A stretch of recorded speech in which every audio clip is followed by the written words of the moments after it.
Top quality और consistent performance के लिए सिर्फ सिल्वर पंप्स। टॉप क्वालिटी और कंसिस्टेंट परफॉर्मेंस के लिए सिर्फ सिल्वर पंप्स, नाम याद रखना। अर्थसंकल्पात किती हवा भरली हे काही वेळामध्ये आम्हाला कळणार आहे। मागच्या वेळेस हवा भरून भरून अर्थसंकल्प फुगवून दाखवला आणि होते नव्हते पैसे सगळे उडवलेत खुर्ची मिळवण्यासाठी, सत्ता मिळवण्यासाठी, आणि राज्याला कर्जाच्या खाईत लोटलं, कर्जबाजारी केलाय राज्याला, राज्याची पत कमी केली। आता काय पुढे आहे?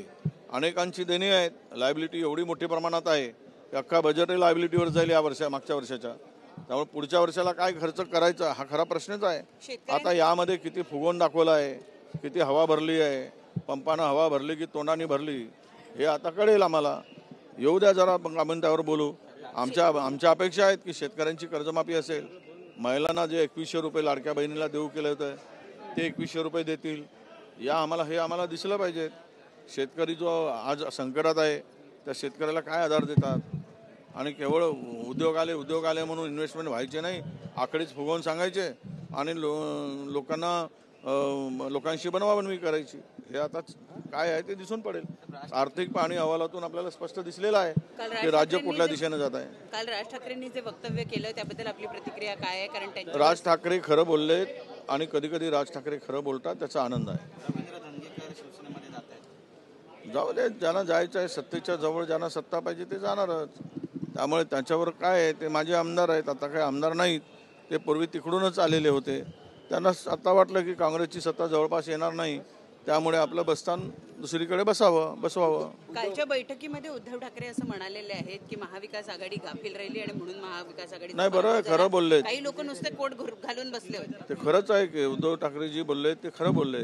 अनेकांनी कोट घालूनच बसले होते, आता कोटही उतरला आणि कपडेही उतरले, त्यांच्यामुळे झालं हे सगळं। स्वतःला आम्ही त्या खुर्चीचे लायक आहोत नाही आहोत हा विचार न करता काम केले नाहीत आणि कोट घालून काम आराम करत होते। आ गई सत्ता हम ही बैठेंगे या आविर्भावात काही लोक होते, त्यामुळं निश्चितपणे आपले उद्धवजी म्हणतात ते खरं आहे। परंतु त्याचबरोबर उद्धव ठाकरेंनी आता नितेश राणे यांनी असं वक्तव्य केलंय। काल उद्धव ठाकरे असं म्हणाले की जर जय श्रीराम येत असेल तर तुम्ही जय शिवराय म्हणा। त्यावर नितेश राणेंची अशी प्रतिक्रिया आहे की उद्धव ठाकरे हल्ली जातात तेव्हा अल्लाहू अकबरचे नारे लागतात, त्यांनी आधी ते बंद करायला सांगा, असं त्यांनी वक्तव्य केलंय। ते जरा 5-7 वर्षापूर्वीचा नितेश राणेंचा काळ आठवा, काय बोलत होते। काय आहे, सत्ता ही कोणाला किती महत्वाची आहे, त्यामुळे वाटेल आपल्या सोयीनुसार सगळे बोलत असतात। आता ते काय बोलत होते आणि काय RSS वर टीका करत होते नितेश राणे सगळ्याला माहीत आहे। त्यामुळं किती कट्टर हिंदुत्ववादी आहेत काँग्रेसमध्ये असताना त्यांचे भाषणं काढले तर माहीत होईल। ते बरोबर उद्धवजी म्हणालेत की खरं आहे की महाराष्ट्रामध्ये शिवाजी महाराजांचाच नारा लागला पाहिजे, शिवरायांचाच नारा लागला पाहिजे, आणि कोणी कोणाचे नारे लावा, तुम्हाला वाटते तुम्ही जय श्रीराम लावा। नितेश राणेंना आमचं म्हणणं आहे तुम्हाला कोण थांबवलं आहे, पण दुसऱ्यावर कशाला टीका करायची। हे सगळे नाऱ्यामधून महाराष्ट्र आणि देश विभंगता कामा नये, दरी पडता कामा नये। जे तुम्ही मतांचं पोलरायझेशन करून हिंदू मुस्लिम करत, कारण विकासाचं राजकारण सोडून धर्मांचं राजकारण सुरू केलं आहे, तर त्यांना त्यांच्या मुखामध्ये हे असेच विषय येतील आणि मस्जिदीमध्ये घुसून मारण्याची भाषा करणाऱ्यांना त्या मंत्रिमंडळात कसे ठेवलं जातं हा खरा प्रश्न आहे। ज्या संविधानाने देशाचा कारभार चालतो, पण त्या संविधानाच्या आणि घेतलेल्या शपथेचा सुद्धा भंग करण्याचं काम चालू झालं आहे।